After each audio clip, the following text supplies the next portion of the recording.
हिंदुस्तान के सरकार में बैठा हुआ है, वो ऐसे लोगों को साथ में लाकर आज कन्हैया क्या नाम है कृष्ण कल्याणी जैसे लोगों को साथ में लाकर आपको धमकी देता है कि सीए हो जाएगा अगर तुम कांग्रेस को वोट दोगे तो तुमको बांग्लादेश भेज देगा। तो सबसे पहले तो साला रब्बानी को भेजेगा।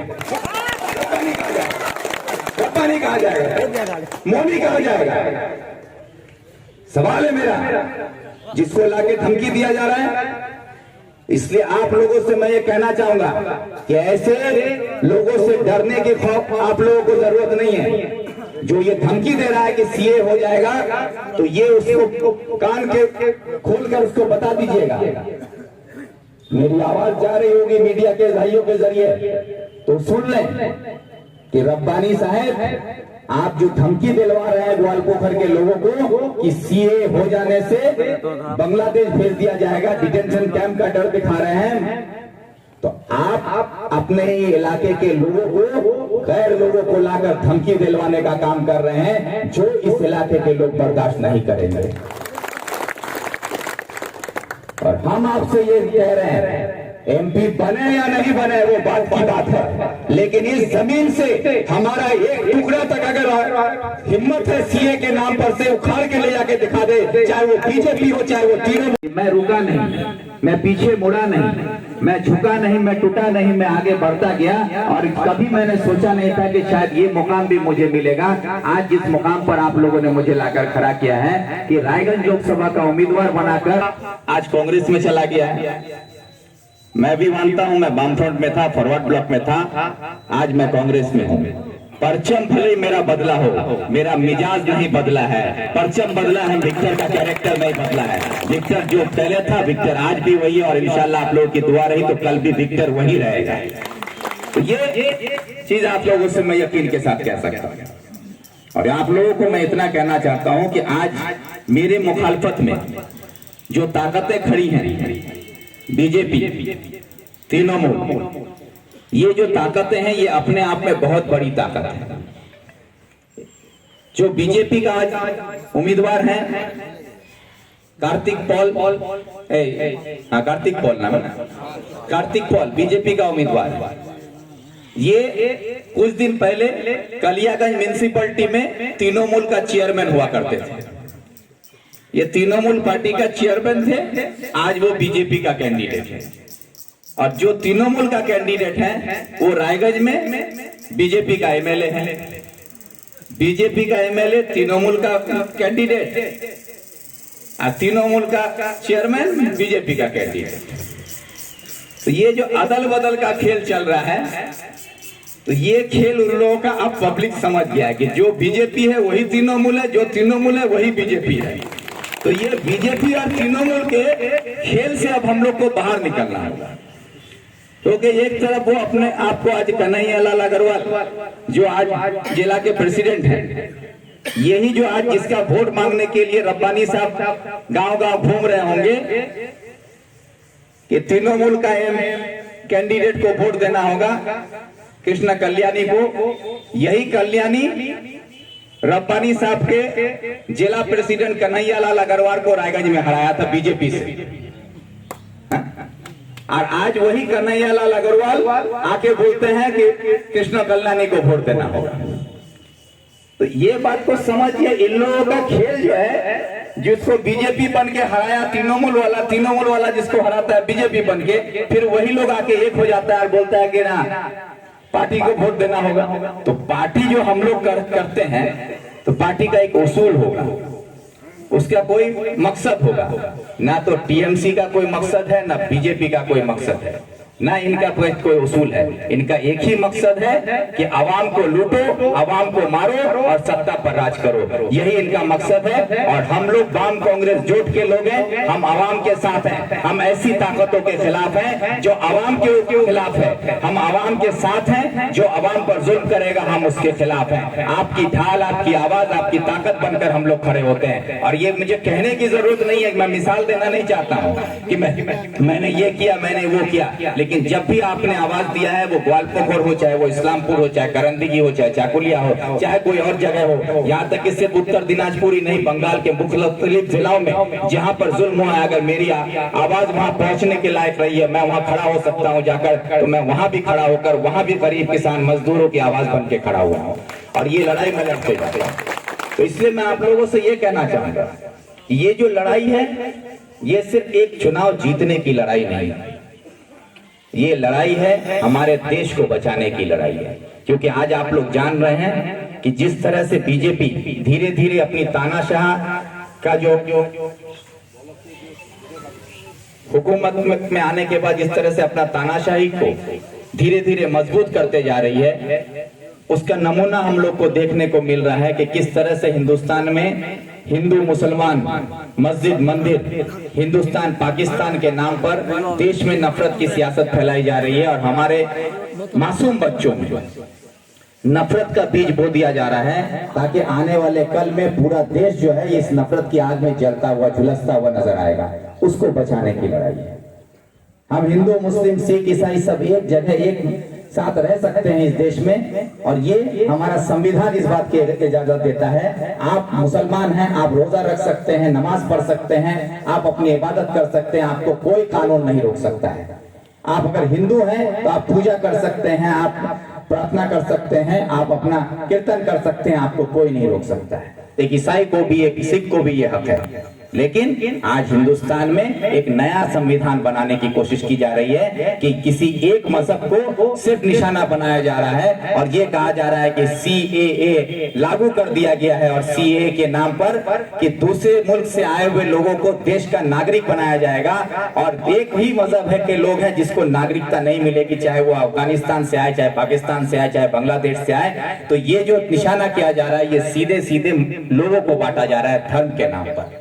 और अमित शाह ये बोलते हैं, मोदी ये बोलते हैं कि जो देश में दूसरे मुल्क से मजहबी फसाद की वजह से जो लोग आए हैं, उनको साथ जो नाइंसाफी हुई है, उनको देश में आज रहने के लिए हम लोग नागरिकता देंगे।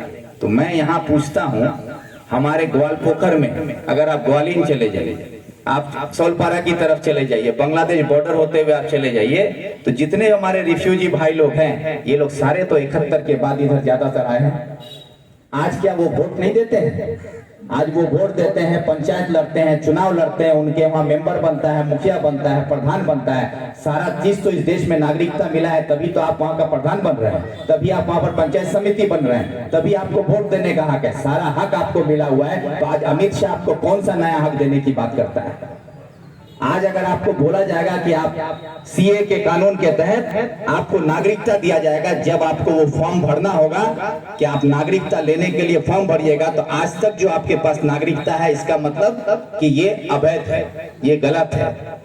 तो आपका नागरिकता पहले खत्म होगा, तभी आपको नया नागरिकता मिलेगा। तो आपका नागरिकता रहता हुआ कानून में आप जहां खुद हिंदुस्तान का नागरिक हैं, आपसे नागरिकता छीनने का कानून बनाया जा रहा है। ये इस बात को समझिएगा। और कुछ लोग ये कहता है कि मुसलमानों को देश से निकाल दिया जाएगा। ये देश हमारा है, हमारे पूर्वजों का है, हमारे बाप दादाओं का है। ये अमित शाह और मोदी के बाप का नहीं है कि हमको कोई यहाँ से निकाल देगा।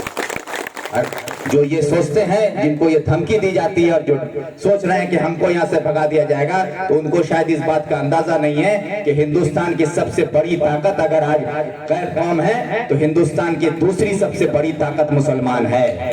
इस बात को समझना होगा।